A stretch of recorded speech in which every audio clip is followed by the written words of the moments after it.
వైఎస్ఆర్సీపీ నేత మాజీ మంత్రి కాకాణి గోవర్ధన్ రెడ్డికి బెయిల్ మంజూరైంది. అక్రమ కేసులు బనాయించి 82 రోజులుగా కాకాణిని జైల్లో నిర్బంధించారు. మొత్తం 8 కేసుల్లోనూ ఏపీ హైకోర్టు బెయిల్ మంజూరు చేసింది. కూటమి ప్రభుత్వ అక్రమాలను నిలదీస్తున్నందున కాకాణిపై కక్షగట్టి లేని కేసులు బనాయించి జైలుకు పంపించారు.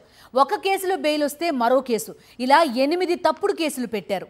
కూటమి ప్రభుత్వ కక్ష సాధింపులతో అక్రమ కేసుల్లో 82 రోజులుగా జైల్లో ఉన్న మాజీ మంత్రి కాకాని గోవర్ధన్ రెడ్డికి ఏపీ హైకోర్టు బెయిల్ మంజూరు చేసింది. రుస్తుం మైనింగ్ అక్రమ కేసుతో మొదలై మొత్తం 8 తప్పుడు కేసులతో కాకానిని 82 రోజుల పాటు జైలులో నిర్బంధించింది కూటమి సర్కార్. ఒక కేసులో బెయిల్ వస్తే మరో కేసు బనాయించడం, అందులో బెయిల్ వస్తే ఇంకో కేసు పెట్టి పీటీ వారెంట్ పై అరెస్టు చేసి మళ్లీ జైలుకు పంపడం, ఇలా ఇన్ని రోజుల పాటు కాకాని గోవర్ధన్ రెడ్డిని కూటమి సర్కార్ వేధిస్తూనే ఉంది.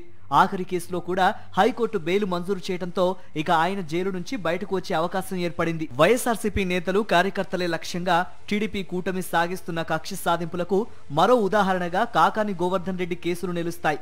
ప్రభుత్వ అరాచకాలను ప్రశ్నించే వారే ఉండొద్దని కక్షతో కూటమి ప్రభుత్వ తప్పుడు పడుల్ని ఎప్పటికప్పుడు నిలదీస్తున్న కాకానిని గత మే నెలలో కేరళ రాష్ట్రంలో అక్రమంగా అరెస్టు చేశారు.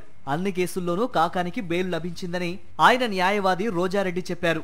దగ్గర సుమారు 8 కేసుల్లో అంటే ఆల్రెడీ కేసు కోర్టులో పెండింగ్ విచారణలో ఉన్న కేసుల్లో కూడా వాటిలో యాడ్ చేయడం, పీటీ వారెంట్ తీసుకోవడం, అరెస్ట్ చూపించడం. కారణం ఏంటంటే వాళ్ళ టార్గెట్ ఎవరైతే గవర్నమెంట్కి వ్యతిరేకంగా గలమెత్తి మాట్లాడుతున్నారో, ఎవరైతే గవర్నమెంట్కి వ్యతిరేకంగా వాళ్ళ పాలసీకి వ్యతిరేకంగా గట్టిగా మాట్లాడుతున్నారో వాళ్ళ యొక్క గొంతు నొక్కేయాలి.